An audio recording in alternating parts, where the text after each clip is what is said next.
रही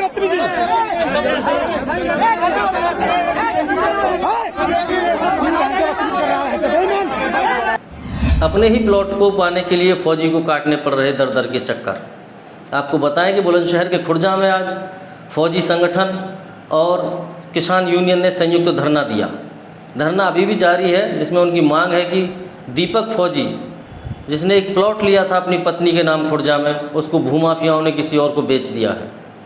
मामला कोर्ट में बता करके प्रशासन ने कहा है कि कोर्ट की हस्तक्षेप की वजह से हम इसमें कुछ नहीं कर सकते। हालांकि फ़ौजी के साथ पूरी संवेदनाएं हैं और उसको पूरा समर्थन देंगे। हम उसका सहयोग भी कर रहे हैं। जो भी कानूनी विधि है उसको अपनाते हुए उसको उसका हक दिलाया जाएगा। देखिए पूरे घटनाक्रम को। एसडीएम को अधिकार है कि वो सिविल कोर्ट के ऑर्डर को मॉडिफाई कर दे, चेंज कर दे या वेकेट कर दे। नहीं कर सकता। ना हमारी प्रोसेस में कोई देरी हुई है। जैसे जैसे चीजें हमारे संज्ञान में आई, आपने बताया उसमें पता नहीं 17 बैनामे हो रखे हैं। हमारा लेखपाल इस वक्त सब रजिस्ट्री ऑफिस में बैठ के सबके बैनामे के क्षेत्रफल काउंट कर रहा है। हम लोग इसमें फिर से टीम भेज रहे हैं पैमाइश के लिए कि हम लोग पैमाइश करके ये क्लियर, भले ही आपकी कब्जा में दिला पाए, ये क्लियर करने की ये 5 गाटे कहाँ है। वो 4 गाटे जो आपके बैनामे में लिखी है और वो 1 गाटा जो स्टे ऑर्डर में है, ठीक है। लेकिन हम अभी भी यही बात कह रहे हैं कि हम जानते हैं कि आप पीड़ित पक्ष हैं, हम जानते हैं और हम लोग आपके साथ लगातार खड़े रहे। एक भी दिन ऐसा नहीं हुआ है जब हमने आपको कहा कि दीपक आपकी मदद नहीं की जाएगी, आप जाइए। लगातार आपने जो भी हमारे सामने आया उसका मुकदमा भी करवाया गया।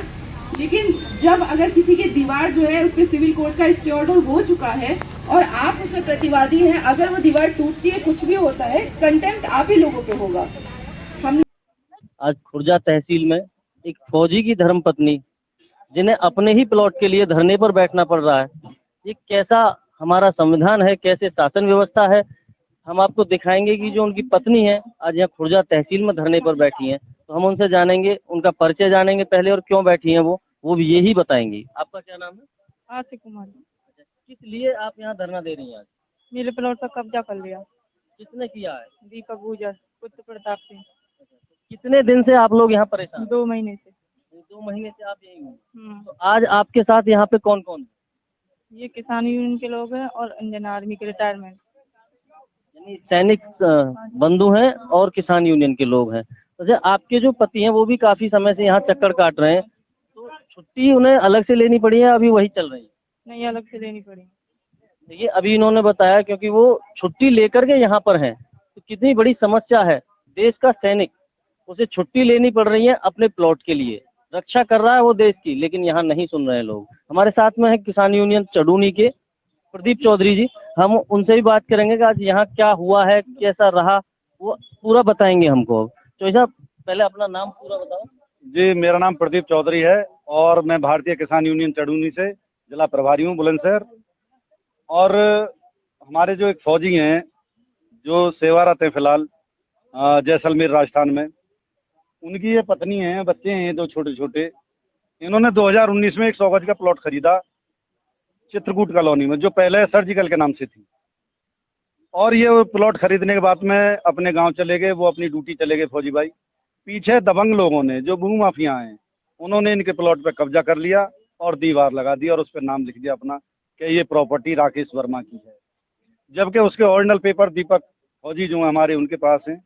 उन्होंने अपनी पत्नी के नाम प्लॉट खरीदा था, आशिक देवी के नाम, उनके पास बिल्कुल ओरिजिनल कागज हैं। और अब हम लोग यहाँ फौजी के लिए न्याय मांगने के लिए बैठे हैं। फौजी संगठन है हमारा IBO यानी इंडियन वेटरन ऑर्गेनाइजेशन और भारतीय किसान यूनियन चड़ूनी, दोनों मिलकर ये पंचायत लगाई है, दोनों धरना चला रहे हैं। और यहाँ प्रशासन ने क्या आश्वासन दिया? अभी प्रशासन हमें गोल गोल घुमा रहा है, प्रशासन ने कोई आश्वासन नहीं दिया। और यहाँ तो प्रशासन भूमाफिया का ही साथ देता है, सच्चे आदमी का साथ नहीं देता। हमने भी यहाँ देखा, वो कोर्ट का कुछ उसमें इश्यू बता रहे थे, ऐसी भी कुछ बात आई सामने? हाँ, ये कोर्ट का इशू बता रहे हैं। लेकिन एक बात बताइए, जब फौजी ने 2 जून को अपनी एप्लीकेशन दी, 2 जून, पूरा महीना हो गया जून का, और जुलाई की आज 15 तारीख है, इसके बीच में स्टे आ गया। जब 2 जून को फौजी ने अपनी एप्लीकेशन दी, तो इस फौजी के लिए क्यों नहीं कार्रवाई करी प्रशासन ने, क्यों नहीं फौजी के प्लॉट दिलाया गया? तो प्रशासन ने उसमें विलंब किया कि जो विपक्षी हैं, जो भूमाफिया हैं, वो इस पर साठ गांठ करके स्टे ला सकें और हम इन लोगों को रोक सकें। देखिए यहाँ पर इन्होंने पूरा जो यहाँ का घटनाक्रम है वो भी बताया, और यहाँ पर बहुत लोग बैठे हैं, सैनिक संगठन के भी लोग हैं, एक पीड़ित और हैं जो इन्हीं भूमाफियाओं से पीड़ित हैं, उनका भी हम बताते हैं। क्या नाम है आपका? मेरा नाम है जी जगबीर शर्मा। आपका क्या मामला था? मैंने अपनी घरवाली के नाम से मार्च 2025 में एक 121 गज का प्लॉट खरीदा। वो 4 बैनामा, मैं चौथा हूँ, 3 मुझसे पहले के हैं, तो ओरिजिनल है बैनामा। तो भाई मैं नया कोई नई जगह पे ले नहीं रहा, पहले 3 वो देख लिया मैंने, चौथा में हूँ। तो क्या हुआ, मैं जैसे ही बनाने गया हूँ तो मेरी जो आधी चिनाई पड़ी है, दरवाजा आधा लगा हुआ है, मैं भगा दिया वहां से, मेरे कारीगर मिस्त्री सब भगा दिए मार के, और मुझसे कही कि 10 लाख रुपए दो या तो तब बनाने दूंगा। 10 लाख से 5 लाख रुपए, 5 लाख से 3 लाख रुपए, 3 लाख से 1 लाख रुपए, ये तक कह दी। यहाँ तक कि मैं 25,000 रुपए दे भी चुका हूँ, लेकिन वो मुझे बनाने नहीं दे रहे। आपको कब्जा ही नहीं लेने दे रहे? कब्जा तो मेरा ही, ताला मेरा लगा हुआ है गेट में, तो निर्माण नहीं करने दे रहे मुझे। पैसे की मांग करी जा रही है मुझसे कि पैसे दोगे तो बनाओगे, नहीं तो नहीं। ये भी एक नया है मामला। सोनू पंडित जी हैं, आपका क्या? जी, मेरा वहाँ पर एक प्लॉट, अपना एक घर है, 3 कमरे बने हुए हैं, आगे की बाउंड्री नहीं है। मैंने उसकी नगर पालिका में भी मेरे नाम है, 2004 से बेनामी है मेरे पास उसके, और उसके बाद बिजली का कनेक्शन मेरे नाम है। उसके बाद दीपक गुजर आता और मुझे मेरे मकान की बाउंड्री नहीं बनाने देता, और उसने एक नया काम करा फरवरी 2026 में, मेरे कूट रचित करके एक अलग बैनामा करके कि मेरे मकान का नकली बैनामा कर दिया। उसमें भी हमने यहाँ देखा, जो इंस्पेक्टर साहब ने ही बताया, तो एक मुकदमा भी लिखा गया। देखो जी, इंस्पेक्टर साहब कह रहे हैं मुकदमा लिख दिया, पर जो मुलजिम है वो इंस्पेक्टर साहब के बराबर में ही खड़ा, इंस्पेक्टर साहब से सगरी बात कर रहा, वो अभी तक बंद भी ना हुआ, वो अभी तहसील में भी घूम रहा है, यानी जिस पर मुकदमा है। अब भी आंखों से धमका रहा, कई बार धमका रहा, पर हम उसकी धमक में आ जाएंगे तो वो हमारे प्लॉट पर फिर कब्जा, हमारे घर पे कब्जा कर लेगा। और नहीं तो कैमरा घुमा लो, देख लो मुलजिम खड़ा। यहाँ पर भूमाफिया पूर्ण रूप से कब्जा जमाए हुए हैं। प्रशासन के ऊपर आरोप भी लग रहे हैं, और इंस्पेक्टर साहब की बता रहे हैं कि उन्होंने बताया है कि मुकदमा है, लेकिन आरोपी यहीं पे उपस्थित है। तो आप देखेंगे भी पूरा, और घटनाक्रम हम आपको दिखाएंगे। देखते रहे आपकी आरजे न्यूज। धन्यवाद। मैं doctor Rohit Kumar Chaudhary, MD hospital में मैनेजिंग डायरेक्टर हूँ। मैं खुद एक एनोरेक्टल सर्जन हूँ। हमारे हॉस्पिटल में लगभग सारे डिपार्टमेंट उपलब्ध हैं, जैसे gynae department, medicine department, paediatric department, general surgery, ortho, और हमारे अस्पताल में हर वीक में एक स्पेशल ओपीडी होती है, जिसमें न्यूरो की ओपीडी है, यूरो की ओपीडी है और कार्डियो की ओपीडी है। सभी डिपार्टमेंट में मेरे यहाँ सभी विशेषज्ञों के द्वारा इलाज किया जाता है।